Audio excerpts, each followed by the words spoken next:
प्रिय संस्कृत मित्राणी नमः संस्कृता। आर के संस्कृत स्टडी में आप सभी मित्रों का हार्दिक स्वागत अभिनंदन करते हुए हम वाचन कर रहे हैं महान कवि भभूति विरचितम उत्तर रामचरितम। उत्तर रामचरितम के तृतीय अंक में अब तक हम लोगों ने 31 श्लोकों का वाचन कर लिया है और आज हम वाचन करेंगे श्लोक नंबर 32 का।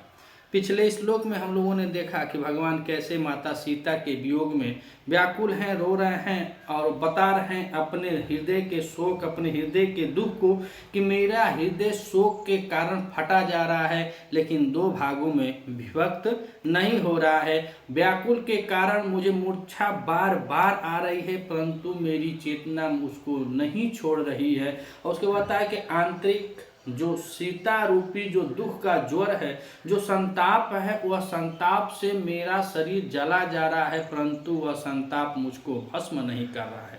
सब मिलाकर अब यहाँ पे रुदन कार्य हो रहा है। अपने जो काम हुआ है, उनसे जो गलती हुई है माता सीता के प्रति, उनका पश्चाताप कर रहे हैं। अब श्लोक नंबर 32 में करुण रस में यह निबद्ध 7 अंकों का यह नाटक है। तो करुण रस में यह फिर से श्लोक चलेगा और यहाँ पे 32 नंबर श्लोक में फिर भगवान रामचंद्र जी कहते हैं, हरिणी छंद है और हरिणी छंद में यह राम जी का कथन है और राम जी विलाप करते हुए, भगवान मर्यादा पुरुषोत्तम रामचंद्र जी माता सीता के वियोग में विलाप करते हुए फिर बोले हैं। तो क्या कह रहे हैं कि हे भगवंत पौर जानपदा, राम जी का कथन है और कह रहे हैं कि हे भगवंत पौर जानपदा। और हरिणी छंद में बता रहे हैं कि न किल भवताम देव्या अस्थानम गृहे अभिमतम तत् तृणमिव वने शून्य त्यक्ता न चाप्यनुशोचिता चिरपरिचितास्ते ते भावास्था द्रवयन्ति माम् इदं शरणः अधास्माभिः प्रसीदत रुद्धते।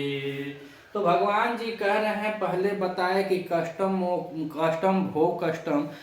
भोग कष्टम बतलाया कि मुझे बहुत कष्ट है, माता सीता का परित्याग करके मुझे बहुत कष्ट है। और कष्ट का कारण यह है कि यह जो उत्तर रामचरितम है, इसमें भभूति जी भगवान के 12 वर्ष बाद का वर्णन कर रहे हैं। जैसे माता सीता का परित्याग करके 12 वर्ष बाद पंचवटी में आए हुए हैं, वही पंचवटी है जहाँ पर 12 वर्ष पूर्व अर्थात माता सीता के साथ जब इनका वनवास हुआ था, तो चिरकाल तक, ज़्यादा समय तक इन्होंने अपना समय पंचवटी में बिताया था। उस समय में जो माता सीता ने जिसका जो काम किए हैं, जिसका पालन पोषण किए हैं, जिसका रक्षा की है इत्यादि सभी चीज हो, चाहे वह मोल को लिया जाए, चाहे हरीर का लिया जाए जो हिरण का बच्चा है, जो हाथी का बच्चा है, जो कदम का वृक्ष है, चाहे तमसा है, मुरला है, वासंती है इत्यादि, लोग एक परिवार की तरह वहाँ पंचवटी में लोग निवास किए। बड़े प्रेम स्नेह के साथ लक्ष्मण जी थे, भगवान रामचंद्र जी थे, सीता जी थी।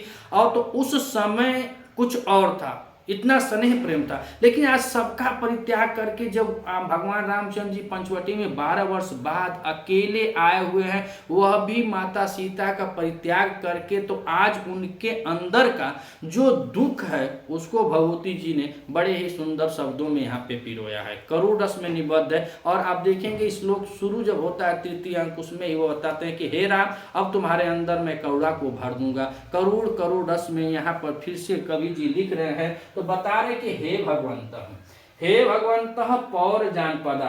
भगवंत मतलब आम जनमानस में अगर आप राजनीति से जुड़े होंगे, चाहे आप राजा हैं, चाहे किसी पद पे हैं, तो देखिए यह सम्मानजनक योग है। आदमी का व्यक्तित्व पहचान बताता है। वहाँ कह रहे हैं कि अपनी जनता को अपने जनता जनार्दन कहा जाता है कि हे भगवंत, हे महोदय, हे भगवान, हे ईश्वर स्वरूप। तो यह चूंकि राजा है भगवान रामचंद्र जी, इसीलिए संबोधन करें कि हे भगवंत, हे महोदय, हे ईश्वर स्वरूप। अपनी प्रजा के बारे में कह रहे हैं कि पौर जानपदा। पौर में नगर होता है और जानपदा मतलब ग्राम। तो पौर मतलब नगरवासियों और जानपदा मतलब कि जो ग्रामीण हैं, जो गांव के लोग हैं, उन लोगों को, यानी ग्रामवासियों और नगरवासियों। भगवंत माने महानुभाव, जो राजा हैं वह अपने शब्द में कह रहे हैं मर्यादा पुरुषोत्तम रामचंद्र जी कि हे मेरे नगर वासियों, गांव वासियों। जब वो अयोध्या में रहे होंगे तो वहाँ पे गांव भी रहा होगा, नगर भी रहा होगा और लोग भी वहाँ रहे होंगे नगर और गांव के। इसलिए प्रभु जी कह रहे हैं कि हे भगवंतः पौर जानपदा, हे महानुभाव, हे विश्व स्वरूप हमारी जनता, हे नगर वासियों, हे ग्राम वासियों। तो पहली लाइन बताए कि हे भगवंतः पौर जानपदा, हे महानुभाव ग्रामवासियों, नगर वासियों। और कह क्या रहे हैं तो नीचे की लाइन से हम देखेंगे तो अर्थ थोड़ा और स्पष्ट समझ में आएगा। तो कह रहे हैं कि अद्ध, यहाँ पे देखिए कह रहे हैं अद्ध असरणैः अस्माभिः, अद्ध असरणैः अस्माभिः। हे नगरवासियों, हे ग्रामवासियों, अद्ध माने आज, असरणैः माने असहाय, अस्माभिः मैं हूँ। आज मैं इतना असहाय हो गया हूँ, असहाय हूँ, मेरा कोई सहारा नहीं है। आज मैं असरणीय हो गया हूँ, कह रहे असरणीय अस्माभिः। आज मैं इतना असहाय हो गया हूँ, इतना असहाय हो रहा हूँ। तो कह रहे हैं आगे क्या, ईदम रुद्यते, ईदम रुद्यते, इसलिए मैं रो रहा हूँ। हे ग्रामवासियों, हे नगरवासियों, आप लोग इतना मैं असहाय हो गया हूं कि आज मैं रो रहा हूं। और नीचे कह रहे हैं कि प्रसीदत, अब आप लोग प्रसन्न हैं। बताया जाता है कि अन्य लोगों के कहने पर या माता सीता का परित्याग किए। भभूति जी लिखे कि उस अलसाई हुई शरीर को, वह अलसाई गर्भावस्था के समय में जो 8 और 9 महीने के बीच का जो समय था, उस अवस्था में इन्होंने माता सीता का परित्याग किया। उसके बाद भी वह उनको पूछने ने भी नहीं गए कि कहाँ गई, कहाँ हैं। पिछले श्लोक में यह स्वयं राम जी कह दिए कि उनको जो कच्चे मांस खाने वाले जो जंगली जानवर हैं वह उनको खत्म कर दिए होंगे। यह सोचकर इनके नजर में यह है कि सीता जी अब नहीं है। आगे और बताएंगे कि 12 वर्ष बीत गया है, 12 वर्ष तक, 12 वर्ष से यह शून्य जगत सीता के बिना शून्य है। इसलिए कह रहे हैं कि हे जनपद वासियों, हे नगर वासियों, भवन्तः महानुभाव, आज अस्माभिः असरणैः ईदम रुद्यते। आज मैं असहाय होकर के जो मैं रो रहा हूं, तो आप लोग पौर जनपदा, नगरवासियों और ग्रामवासियों, आप लोग प्रसिद्ध, अब खुश हो कि मैं असहाय हो गया, मैं टूट गया, मेरा सहारा खत्म हो गया। मैं कुछ ना कुछ यहाँ पे आकर के हर चीजों को ठेस देते हैं।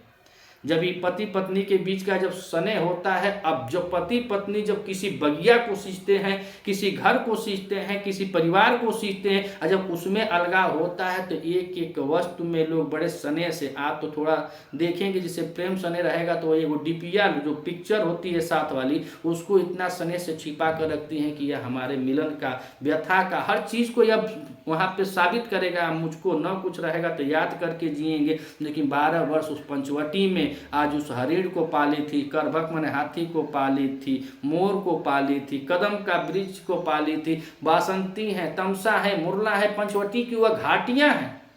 अब भगवान अकेले जब गए हैं तो उनको हर चीज को देख देख कर उनको, अब हमारी बात में भोजपुरी में क्या, उनकी हिंता आ रही है। और जब हिंता आ रही तो रो रहे हैं, पूरा फक फक के रो रहे हैं। औरत मुंह खोल कर रोए तो अन्य बात है, लेकिन जब मर्द मुंह खोल कर रोता है तो बहुत बड़ी बात होती है। तो उसी में भगवती जी लिख रहे हैं कि हे भगवंत पौर जानपदा, हे ग्रामवासियों, नगरवासियों, महानुभाव, आज अस्माभिः अद्यः असरणे, आज मैं असहाय, अस्माभिः माने जब मैं हो गया हूं तो ईदम रुद्यते, इसलिए मैं रो रहा हूं। तो प्रसीदत मतलब ये नगर वासियों को कह रहे हैं कि अब तो आप लोग खुश हैं, अब तो आप लोग खुश हैं। अब तीसरी लाइन में देखिए काहे रो रहे हैं, काहे रो रहे हैं। तो बता रहे का कि चिर परिचितास्ते ते भवा अस्था तथा द्रवंती माम। चीर मतलब लंबा, चीर मतलब लंबा, अधिक समय से, परिचित, जो लोग चिर परिचित हैं, जिनको यह जानते हैं, वह पंचवटी में जितने लोगों के साथ यह रहे हैं, उस पंचवटी में जो इनके अपने सगे हैं, जो अपने प्रेमी जन लोग थे, उन लोगों के लिए कह रहे हैं कि चिर परिचिता ते ते ते ते भावा तथा द्रवंती माम, अर्थात जो लंबे समय से मुझको जानते हैं, मुझसे जो चिर परिचित थे, ते माने वे सभी, भावा माने यह पदार्थ हो जाएगा, भावा माने पदार्थ, पदार्थ का मतलब यही है कि जो हाथी का बच्चा था, कदम का वृक्ष था, मोर था, इत्यादि जितने लोग थे इनके वातावरण में, जो लोग उस समय माता सीता के साथ रहे थे, जो हरिण का बच्चा जो अपनी माँ को नहीं ढूंढता था, जिसको यह घास खिला खिला कर पालती थी, उसकी माँ जंगल में चली जाती थी, लेकिन हरिण का बच्चा माता सीता को छोड़कर नहीं जाता था, तो वे करेंगे ते वे भावार्थ माने भावा माने पदार्थ, जो पदार्थ हैं, जो लोग इनके स्नेही जन थे, कह रहे हैं कि माम तथा द्रव्यंती, माम तथा द्रव्यंती, अर्थात वह मुझे अत्यंत द्रवित कर रहे हैं। आज सवाल जब पूछा तो पंचवटी में तो भगवान की बोली बंद हो जाती है। तो वही कह रहे हैं कि आज जो मुझसे चिर परिचित हैं, जो लोग मुझको जानते थे, वे भावास्त माम तथा द्रव्यंती, अर्थात तो वे लोग मुझको आज मेरे हृदय को द्रवित कर रहे हैं। कारण क्या है कि माता बनकर सबको पाली थी। आज जब आप अकेले गए हैं तो लोग पूछ रहे हैं, इनसे सवाल पे सवाल कर रहे हैं। वासंती पूछ रही है, मोर है, करभक का बच्चा है, सब लोग, और जहाँ जहाँ ये देख रहे हैं कि अरे हम यहाँ आए थे, हम वहाँ गए थे, हमारे लोग थे, उनको देख कर भगवान खूब अंदर अंदर खुद ही टूट गए। टूटे तो इतना है कि समझिए कि अंदर से वो पेट्रोल है, बस ऊपर से बासंती माचिस मार रहे, भक्त बढ़ जा रहे हैं। तो रो इसलिए रहे हैं कि वो उनको देख रहे हैं कि यह सीता की थी। पीछे इस लोगों ने बताया कि मेरी सीता को याद आ रहा है, मेरी सीता इसको पाली थी, मेरी देवी इसको पाली थी, मेरी देवी ऐसे की थी। और यह भी बताए कि मेरी देवी जो लता के समान, एक लता के समान कोमल थी, मृदुल के समान, अर्थात कमल नाल के जैसे थी। ऐसे शरीर वाली को हिंसक पशुएं जो कच्चे मांस खाते हैं, उन लोगों ने विलुप्त कर दिया होगा। तो नीचे की लाइन में और बीच वाली लाइन में, माना चौथी और तीसरी लाइन में हम लोगों ने यह देखा कि भगवान नगर वासियों से कह रहे हैं, जनपद वासियों से कह रहे हैं, ग्राम वासियों से कह रहे हैं कि आज मैं असहाय होकर रो रहा हूं, तो क्या आप लोग खुश हैं।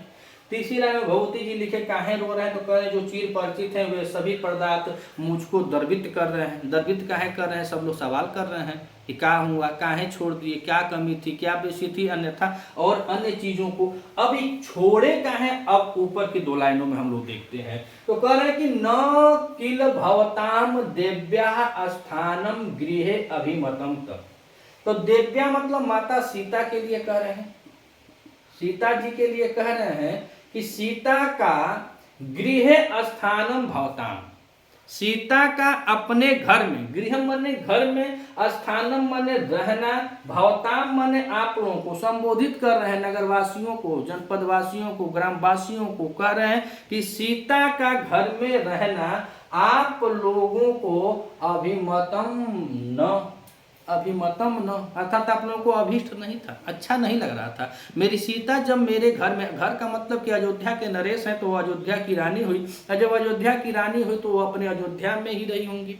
तो इन सबको किसी को रास नहीं आ रहा है, तो उस दिन तो यह नहीं समझ पाए। लेकिन आज वह सवाल कर रहे हैं, उस वन में, जिस वन में माता सीता को छोड़कर आए थे, तो झांकने नहीं गए, और जिस पंचवटी में 12 वर्ष अपनी पत्नी के साथ तथा माता सीता के साथ रहे, उस वन में आज इनको याद आ रहा है। तो कह रहे हैं कि न किल भवताम देव्या स्थानम गृहे अभिमतम तत्, भवताम अर्थात गृह, कह रहे हैं कि दिव्या सीता का गृह स्थानम अर्थात अपने घर में रहना, भवताम न अभिमतम, आप लोगों को प्रसन्न नहीं, वस्तुतः आप लोगों को पसंद नहीं था कि मेरी सीता रहे, और आगे करें किल, निश्चित रूप से। तो देव्या स्थानम गृहे भवताम न अभिमतम, और अभिमतम को हम देखें तो यहाँ पे अभि उपसर्ग है, अभि उपसर्ग है, और उसके बाद मन के साथ इसमें कत प्रत्यय किया गया है, तो शब्द बना है अभिमतम। तो कह रहे हैं कि देवी सीता का अपने घर में रहना आप लोगों को नहीं पसंद था, निश्चित से, यानी निश्चित रूप से करें कि निश्चित रूप से। फिर कहें तत्, फिर आगे कह रहे हैं तत् अर्थात अतः, अतः मतलब इस कारण से, ततः अतः या इस कारण से करें कि तृणमीव बने शून्य त्यक्ता। बहुत जम के काम करना और दिख रहा है तृणमीव बने शून्य त्यक्ता, अर्थात वह क्या किए तो कह रहे हैं कि तत् इस कारण से शून्य शून्य बने वन में सप्तमी है बने शून्य है बने है त्यक्ता, उस निर्जन शून्य वन में त्यक्ता त्याग दिए जब दूसरे लोग कह रहे हैं उसको त्याग दिए तो वही कह रहे हैं कि शून्य है बने है त्यक्ता। इस कारण से जब आप लोगों को पसंद नहीं था इस कारण से मैं उसका परित्याग कर दिया और कहाँ कर दिया तो कहना शून्य बने निर्जन वन में, एकदम निर्जन जहाँ पे कोई नहीं रहता हो, जहाँ पे कोई जाता ही नहीं हो, जहाँ पे आदमी जन किसी का आवागमन नहीं हो, ऐसे वन में यह त्याग कर दिए। लक्ष्मण से कहा है कि लक्ष्मण जी इसको बताए आदेश दिए, भैया का आदेश राखो पे इसको ले जाके छोड़ दो और उस जंगल में वो छोड़ दिए। तो कह रहे हैं कि आप लोगों को पसंद नहीं था कि वो अपने घर में रहे, इस कारण से कह रहे तत् इस कारण से अतः शून्य वने त्यक्ता, मैं उस शून्य वन में छोड़ दिया। और क्या कह रहे हैं कैसे छोड़ दिया बाबू, तो आगे भभूति जी कह रहे हैं तृणमीव तृणमीव तृण मन तिनका, यू मन उपमा अलंकार हो जाएगा, यू यानी तिनके के समान कह रहे हैं कि मैं उसको छोड़ दिया। और कैसे छोड़ दिया तो कह रहे हैं कि तिनके के तुल्य, जैसे तिनका किसी अनजान जगह किसी निर्जन वन में छोड़ दिया जाए जिसका कुछ नहीं होता है, वह सूख जाता है बेचारा। तो यहाँ पे भगवान बता रहे हैं कि मैंने आप लोगों के कहने पे जो लांछन लगाया था वह नगरवासी और जनपदवासी ही थे, तो इन लोगों के कहने पे अब राम जी कह रहे हैं कि आप लोगों के कहने पे मैं उसका त्याग कर दिया। कैसे कर दिया, तिनके के समान कर दिया। कहाँ कर दिया तो निर्जन वन में त्याग कर दिया। और आगे क्या कर रहे हैं तो यहाँ पे देखिए यह संधि हो गई है च अपि अनुशोचिता, च अपि अनुशोचिता कह रहे हैं कि और च अपि अनुशोचिता, तो यहाँ पे तृणमूल के समान वह त्याग किए। और आगे कहा है कि न च अपि अनुशोचिता, अर्थात तो बता रहे हैं कि उसका त्याग करके च और न मने नहीं अपि मने भी अनुशोचिता अर्थात तो उसका हमको शोक भी नहीं।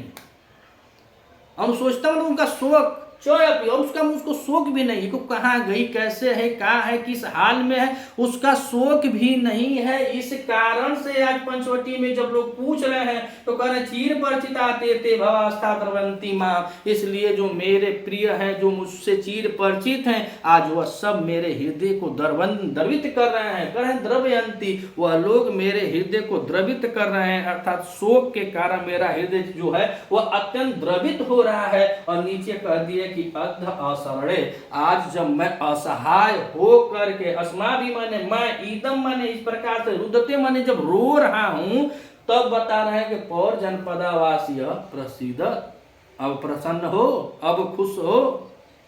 मैं अपनी अर्धांगिनी को जिसको मैं बोलता था कि तुम मेरे जीवन हो, मेरा तुम दूसरा हृदय हो, ऐसी अर्धांगिनी को आप लोगों के कहने पे मैं निर्जन वन में छोड़ दिया, एक तिनके के समान, उसका शोक भी नहीं किया। आज जब लोग मेरे सगे संबंधी जब मुझको पूछ रहे हैं तो मेरा हृदय द्रवित हो रहा है। और कैसा है तो अत्यंत द्रवित हो रहा है, तथा द्रवंती मां, अत्यंत द्रवित हो रहा है। तो आज जब मैं असहाय होके रो रहा हूं तो आप लोग प्रसन्न हो, इतना इसमें बतलाया गया है। और द्रवित में देखा जाए तो यहाँ पे ऋत प्रत्यय है, किसके साथ किया गया है तो द्रव्यति यानी द्रववत। और द्रववत में कौन सा प्रत्यय है, ऋच प्रत्यय है, और ऋच प्रत्यय के साथ इसमें लट लगा हुआ है। और उसके बाद कह रहे हैं कि अनुशोचिता में देखिए तो इसका लंबा प्रोसेस है, इसमें अनु उपसर्ग है।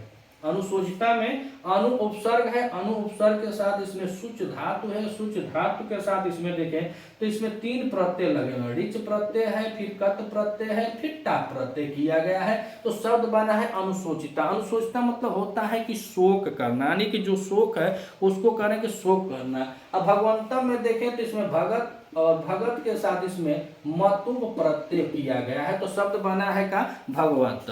तो भगवंत में कौन सा प्रत्यय है, तो मतुब प्रत्यय है। और जनपदा और पौर, तो पौर जो है तो पौर में भी अण प्रत्यय है। कौन सा प्रत्यय है, अण प्रत्यय है। और जनपदा में भी अण प्रत्यय, इसमें भी कौन सा प्रत्यय है, अण प्रत्यय है। तो यह पूरा श्लोक जो है वह हरड़ी छंद में है। किस छंद में है, हरड़ी छंद में निबद्ध है। और यह 32वां श्लोक तृतीय अंक का है, तृतीय अंक का 32वां श्लोक। भगवान जी सीता माता को सोच करके विलाप करते हुए अपनी व्यथाओं को बता रहे हैं। अगर आप यूपीटीजीटी के नए स्टूडेंट हैं या पुराने हैं, अगर आप तैयारी कर रहे हैं संस्कृत विषय से, तो हमारे इस चैनल को सब्सक्राइब कीजिएगा, ताकि वीडियो अगर अच्छी लगे आपको तो अपने मित्रों तक शेयर कीजिएगा।